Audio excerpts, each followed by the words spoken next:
यहाँ पे जिया को दिखाया जाता है जो कि एक एक्सपेरिमेंट का हिस्सा बनने वाली होती है और सोच रही होती है कि मेरे लिए ये सबसे अच्छी अपॉर्चुनिटी है, क्योंकि कोई नहीं है जिसको फ़र्क पड़ता है कि मुझे क्या हुआ। और जो मेरा पति है उसे तो बिल्कुल भी फ़र्क नहीं पड़ता।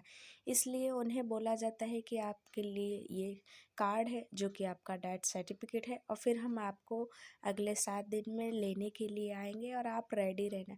और उसके बाद बोलती जी क्यों नहीं। और वहाँ पे दिखाया जाता है उसके हस्बैंड का इंटरव्यू चल रहा होता है स्क्रीन पे, और वो बोल रहा होता है कि मैंने मेरी वाइफ को काफ़ी बार प्रपोज़ किया और अभी तक उसके साथ मैं रह रहा हूँ पिछले 7 सालों से, और मैं चाहता हूँ कि हमारी शादी की सालगिरह पे ये ब्रांड लॉन्च हो जो कि मैं मेरी वाइफ के लिए कर रहा हूँ, क्योंकि मैं उसको ये स्पेशल फ़ील कराना चाहता हूँ और ये ब्रांड उसी के लिए है।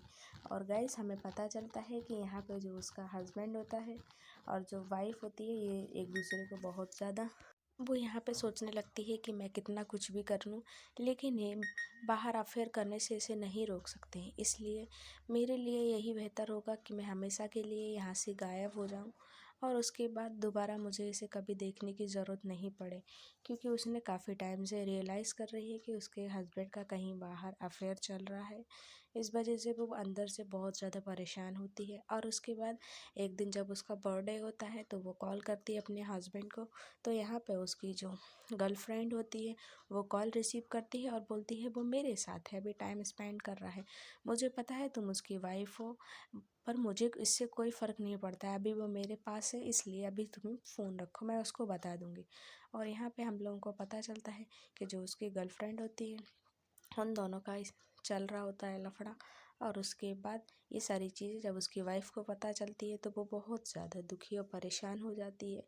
और उसके बाद जब वो अपने घर वापस आती है और सोचती है मुझे यहाँ से निकलना है, और ये सारी बातें सोच ही रही होती है, और उसके जो हस्बैंड का इंटरव्यू होता है, इंटरव्यू देखती है और सोचती है ये आदमी मुझे पिछले 7 साल से किस तरीके से बेवकूफ़ बना रहा है।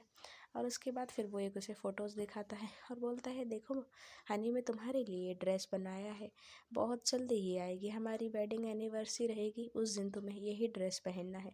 और उसके बाद जो हमारी क्यूट सी फीमेल लीड होती है वो भी उसको बोलने लगती है कि मैंने भी तुम्हारे लिए एक गिफ्ट प्रिपेयर किया है, अगले 7 दिनों में जिस दिन हमारी शादी की सालगिरह है प्लीज़ तुम इसे खोल के देखना, ये सिर्फ मैंने तुम्हारे लिए बनाया है और तुम्हें ही इसे खोल के देखना है, और उससे पहले तुम खोलने की कोशिश मत करना।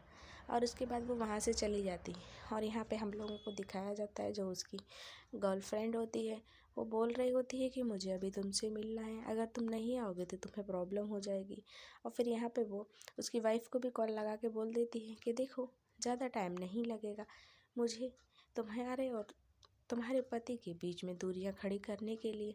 और उसके बाद वो उसको बोलने लगती है पिछले 7 साल से तुम मुझे सनफ्लावर ही गिफ्ट कर रहे हो, इसके अलावा कोई फ्लावर तुम्हें पसंद नहीं आ रहा है क्या, ऐसा क्यों।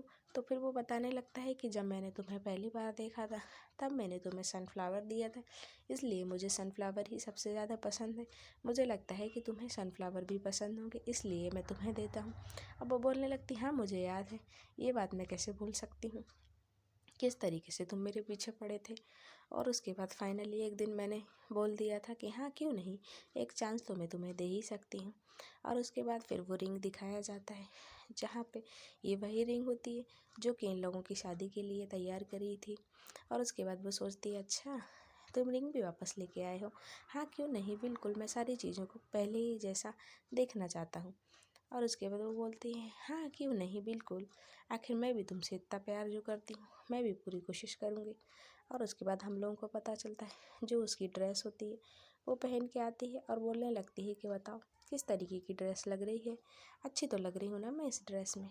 और ये कोई और नहीं होती, उसकी गर्लफ्रेंड होती है, और उसने इस ड्रेस को छीन लिया होता है उससे बोल के कि मुझे ये बहुत ज़्यादा पसंद है। और उसकी जो वाइफ होती है उसके 2 ही दिन बचे हुए थे, अगले 2 दिन बाद उसे फ्रीज़ होने जाना था।